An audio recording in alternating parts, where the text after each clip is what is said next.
Voilà. Équitation et conduite, un vaste sujet qui ne sert peut-être pas à grand chose, mais qui, à titre très personnel, m'intéresse. Le cheval, c'est entre guillemets l'ancêtre de la voiture, on peut l'appeler comme ça, et on remarque qu'il y a énormément de points communs. Ne serait-ce quand on parle d'une puissance, on parle de chevaux, vous voyez, dans un moteur évidemment, ou pour une voiture. Euh, des points communs donc, se font voir évidemment sur aussi la manière dont on conduit. Et voilà, j'ai relevé quelques petits points communs qui me semblent vraiment intéressants et qui peuvent vous aider à mettre en perspective un peu la conduite vis-à-vis de d'autres activités. Déjà, la position donc, du conducteur ou du cavalier. Première chose, c'est la tête haute. Je dis souvent aux élèves, voilà, quand vous conduisez, on lève la tête. Je ne veux pas de conducteur comme ceci. Vous voyez, je reviendrai sur ça sur la prochaine vidéo. Voilà, donc tête haute, très important. Ça, c'est vraiment important pour bien prendre de l'air, bien regarder loin et bien faire ses contrôles. Très important. Quand vous êtes à cheval, c'est la même chose. Il faut regarder loin. Il faut dire au cheval, attends, je gère, je regarde partout, t'inquiète, je gère. Ensuite, tête, main, la dextérité des mains, très important. Outre le fait que les cavaliers ont généralement tendance à bien exploser la gueule du cheval grâce aux rênes et aux morts, la dextérité des mains en voiture, c'est également extrêmement important. Il faut vraiment bien savoir gérer les mains donc sur le volant, mais aussi donc avec son cheval. Voilà, un cavalier et un conducteur qui a une vraie souplesse dans les mains, ça fera évidemment la différence. En dernier lieu, donc pour la position du cavalier ou du conducteur, l'utilisation des pieds. Alors, pour ce qui est l'utilisation des pieds donc sur le cheval, donc c'est souvent taillader un peu les côtes du cheval avec donc les talons, voire plus outils de barbarie. Utilisation précise et nuancée des pieds donc sur ce pauvre cheval, mais aussi donc en voiture, sauf que à cheval, quoique si à cheval vous pouvez appuyer sur un flanc ou sur l'autre pour lui indiquer quelque chose. Là en voiture, le pied droit a une utilisation des choses comme ça, et le pied gauche une autre, comme vous le savez, débrayer, embrayer et position face au frein et qui pivote pour accélérer avec la pointe du pouce si c'est possible, et on débraye aussi avec la pointe du pouce si vous y arrivez. Talon au sol. Voilà, alors autre chose, quelque chose de vraiment très important, un terme qu'utilise une de mes élèves aujourd'hui, et je lui en suis très reconnaissant. Quand je lui parle de zone de patinage, elle me dit je bride. Et quand on parle de brider, ça vient de l'équitation. Quand on dit qu'on bride un cheval, on tire donc sur les rênes et donc sur le mors, et on bride. D'ailleurs, je crois qu'il y a un instrument qui s'appelle la bride, peut-être tout le dernier, je ne sais plus.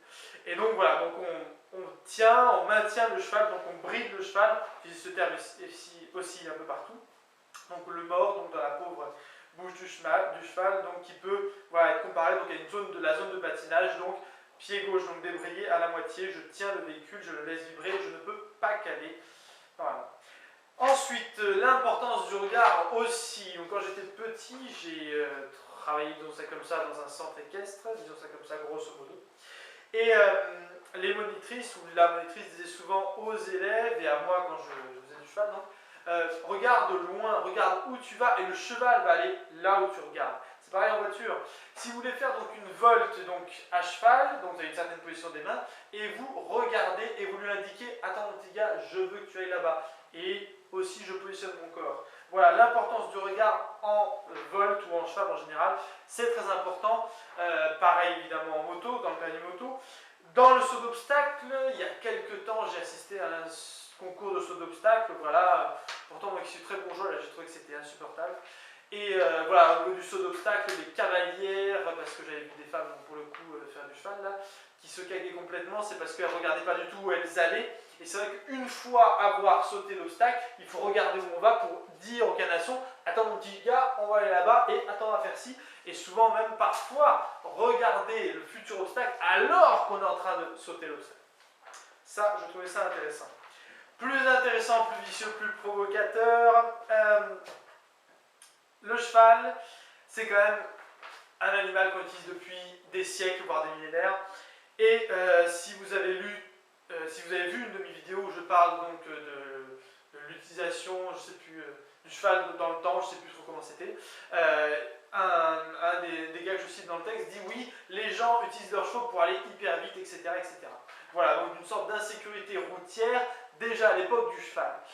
On constate donc que dans le monde équestre et dans le monde de la voiture, il y a un peu, comme dans la vraie vie, deux grandes catégories de personnes, les vulgaires et les raffinés, histoire d'être vraiment cruel. Pour moi, les vulgaires sont un peu tous ceux qui font du saut d'obstacle, c'est-à-dire puissance, vitesse, force, démonstration de force. Et voilà, ça j'aime pas forcément trop, et on le voit aussi avec les voitures, c'est toujours voilà, la course à la puissance, à la grosseur, etc. Et ça, pour moi, c'est insupportable. Par contre, on a l'inverse ou l'opposé, je ne sais pas comment dire, le dressage, où là vraiment, même s'il peut y avoir aussi une forme de torture quand même avec le dressage, c'est vrai, et inversement avec le saut d'obstacle, une petite libération de l'animal, je mets des grosses guillemets parce qu'on sait à quel point les chevaux sont quand même ultra dominés dans ce pays et ailleurs. Mais le dressage pour moi c'est quand même l'élégance, le raffinement et voilà, une certaine gestion de l'animal, du corps, un certain art martial. Et c'est vrai que c'est quand même beau, précis, harmonieux et ça se rapproche limite de la danse. Et voilà, je pense que comme dans l'automobile, en équitation, on a vraiment deux grosses catégories. Une catégorie malheureusement très masculine, populaire, pour moi le saut d'obstacle, et une catégorie beaucoup plus féminine et magnifique, qui est pour moi le dressage. Mais c'est mon avis, et si vous n'êtes pas d'accord, c'est un peu pareil. Voilà, une petite vidéo certainement totalement inutile, mais je trouvais que c'était intéressant de comparer donc équitation et conduite avec le peu de base qui me reste. J'espère dans le futur, alors c'est un vœu pieux, j'aurai certainement pas le temps ni l'énergie ni le reste, mais je pense que ce serait intéressant de continuer de comparer la conduite avec d'autres formes de conduite, l'aviation, donc tout ce qui est pilotage, et aussi tout ce qui est conduite en mer. Donc ça je pense que ça devrait être passionnant. Si je ne fais pas ces vidéos, n'hésitez pas à faire des recherches dessus. Vous verrez notamment qu'avec tout ce qui est avion, je crois que tout ce qu'on fait donc en conduite commentée, eux ils le font donc avant de décoller, tout ce qui est check, vous savez, niveau d'huile, check, mais ça c'est de la conduite commentée, de vérification, et ce que nous faisons aujourd'hui un petit peu aussi. Voilà, quelle arrêta.